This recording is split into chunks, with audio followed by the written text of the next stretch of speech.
Hi అండి, welcome to అమ్మా kitchen. ఈరోజు మన ఛానల్లో బియ్యం నానపోయక్కర్ లేకుండా అలాగే పాకమేమీ పట్టాల్సిన అవసరం లేకుండా అరిసెల రెసిపీని చాలా ఈజీగా తయారు చేసుకోవచ్చండి. ముందుగా మీలో ఎవరైనా ఈ ఛానల్ మొదటిసారి చూస్తుంటే కనుక ప్లీజ్ సబ్స్క్రైబ్ చేసుకోండి. కేవలం 20 నుంచి 25 నిమిషాల్లో చేసుకోగలిగే ఈ అరిసెల కోసం ఇలా పొడి బియ్య పిండిని 2 కప్పుల వరకు తీసుకోవాలి. నేను ఇక్కడ 2 కప్పులతో అరిసెలు చేస్తున్నాను. ముందుగా ఈ పొడి బియ్య పిండిని ఇక్కడ చూపిస్తున్నట్టు ఇలా జల్లించుకోవాలి. జల్లించుకోగా ఏదైనా రవ్వ లాంటిది మిగిలితే కనుక దాన్ని పక్కకు తీసేయండి. నాకైతే ఇక్కడ కొంచెం రవ్వ మిగిలింది, దీన్ని పక్కకు తీసేస్తున్నాను. ఇప్పుడు దీంట్లోకి అరకప్పు వరకు వాటర్ని కలుపుకోవాలి. ఇక్కడ వాటర్ ప్లేస్లో పాలను కూడా కలుపుకోవచ్చు. నేనైతే ఇక్కడ వాటర్ కలుపుతున్నాను. ఇక్కడ వాటర్ అనేది ఒకేసారి వేసేయకండి. పిండి తత్వాన్ని బట్టి ఒక్కోసారి మట్లు అరకప్పు కంటే తక్కువ అవ్వచ్చు, అరకప్పు కంటే 2 టేబుల్ స్పూన్ల వరకు ఎక్కువ అవ్వచ్చు. చూస్తున్నారు కదా, ఇలా చూసుకుంటూ వేసుకోండి. మధ్య మధ్యలో ఇలా పిండిని గట్టిగా నొక్కి చూడండి. వాటర్ సరిపోతే కనుక ఇలా పిండి అన్నది ఇలా హోల్డ్ అవుతుంది. ఇలా గట్టిగా ఉండకడుతుంటే కనుక ఇంక వాటర్ సరిపోయినట్టు, ఇంక వాటర్ ఏమీ యాడ్ చేయనవసరం లేదు. ఈ విధంగా ఉండకడితే సరిపోతుంది. చూడండి, నేను ఇక్కడ అరకప్పు నీళ్ళు తీసుకున్నాను కదా, నాకు ఈ నీళ్లు మిగిలిపోయినాయి. ఇప్పుడు వీటిని పక్కన పెట్టేసుకుందాం. ఇలా కలుపుకున్న ఈ తడి బియ్య పిండిని మళ్ళీ ఇంకొకసారి జల్లించుకోవాలండి. ఇక్కడ చూపిస్తున్నట్టు ఇలా కొంచెం కొంచెం వేసుకుంటూ ఇది బాగా జల్లించుకోవాలి. మధ్య మధ్యలో ఇలా ఉండల కింద కడితే కనుక వీటిని ఒక చేత్తో స్మాష్ చేస్తూ ఒక చేత్తో జల్లించుకోవాలి.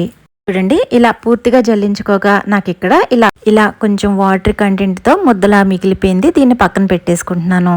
ఇప్పుడు ఇలా జల్లించుకున్న ఈ తడి బియ్య పిండిని ఇలా బాగా ప్రెస్ చేసుకుని దగ్గరికి నొక్కుకోవాలండి. ఇలా నొక్కున్న తర్వాత దీని మీద మూతేసి ఒక అరగంట పాటు నానబెట్టుకోవాలి. మనం చేసే ఈ అరిసెల కోసం ఇక్కడ నేను చూపిస్తున్నట్టు ఇలా కుంది బెల్లం తీసుకోండి. ఈ బెల్లం అయితేనే మనం చేసేది మంచి టేస్టీగా వస్తాయి. ఇప్పుడు స్టవ్ మీద ప్యాన్ పెట్టుకుని మనం తీసుకున్న 2 కప్పుల బియ్యానికి 1.25 కప్పు బెల్లం అయితే కరెక్ట్గా సరిపోతుందండి. ఇలా బెల్లం వేసుకున్న తర్వాత దీనిలోకి 1.5 కప్పు వరకు వాటర్ వేసుకోవాలి. మనం అరకప్పు వాటర్ పిండి కలిపేటప్పుడు వేసుకున్నాం కదా, అందుకని ఇక్కడ తగ్గించి 1.5 కప్పు వాటర్ వరకు వేసుకోవాలి. ఇప్పుడు ఒక 1/2 టీ స్పూన్ వరకు ఇలాచీ పౌడర్, అలాగే 1 టీ స్పూన్ వరకు నెయ్యి వేసుకుని ఇదంతా కూడా ఒకసారి కలుపుకోండి. బెల్లం ఇక్కడ పాకమేమీ రానవసరం లేదండి, బెల్లం కరిగితే సరిపోతుంది. బెల్లం కరిగి వాటర్ ఇలా మరుగుతున్నప్పుడు మనం ముందుగా నానబెట్టి ఉంచుకున్న తడి బియ్య పిండి ఉంది కదా, అది ఇలా కొంచెం కొంచెం వేసుకుంటూ ఇలా లో ఫ్లేమ్లో కలుపుకోవాలి. ఎవరైనా కనుక హెల్ప్ ఉంటే కనుక వాళ్ళు వేస్తూ ఉంటే మీకు కలపడం ఈజీ అవుతుంది. ఇలా ఉండలేమీ కట్టకుండా లో ఫ్లేమ్లో ఇలా కంటిన్యూస్గా కలుపుతూ ఉండాలండి. ఇలా మొత్తం ఒకసారి వేసేసినా కూడా లో ఫ్లేమ్లో మాత్రం ఇదంతా కూడా బాగా కలిసేటట్టు కలుపుకోవాలి.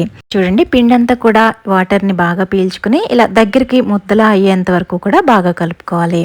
ఇలా ముద్ద కింద అయిన తర్వాత ఇలా ప్యాన్ నుంచి సెపరేట్ అవుతున్నప్పుడు ఇంకా స్టవ్ ఆఫ్ చేసేసి ఇలా మూత పెట్టి దీన్ని కొంచెం చల్లారనివ్వాలి. మన చేతికి తాగగలిగేంత వేడిగా అయినప్పుడు చేతికి ఆయిల్ కానీ నెయ్యి కానీ అప్లై చేసుకుని ఇలా రౌండ్ బాల్ కింద తీసుకోవాలి.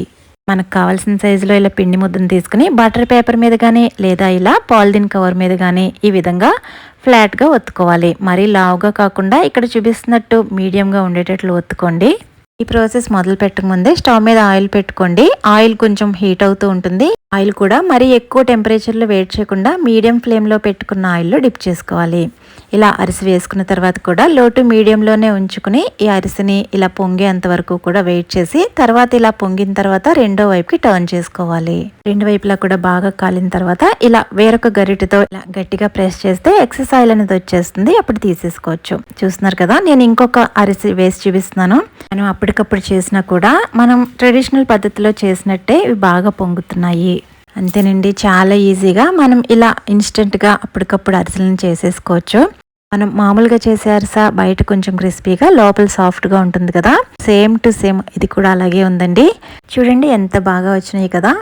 మరి ఇంకెందుకు కలిసి మీరు కూడా ట్రై చేయండి. చాలా ఇన్స్టెంట్గా చాలా తక్కువ టైంలో తయారు చేసేసుకోవచ్చు. మీకు ఈ వీడియో నచ్చిందని అనుకుంటున్నాను. నచ్చితే కనుక లైక్ చేయండి, సబ్స్క్రైబ్ చేసుకోవడం అస్సలు మర్చిపోద్దు. Thank you for watching.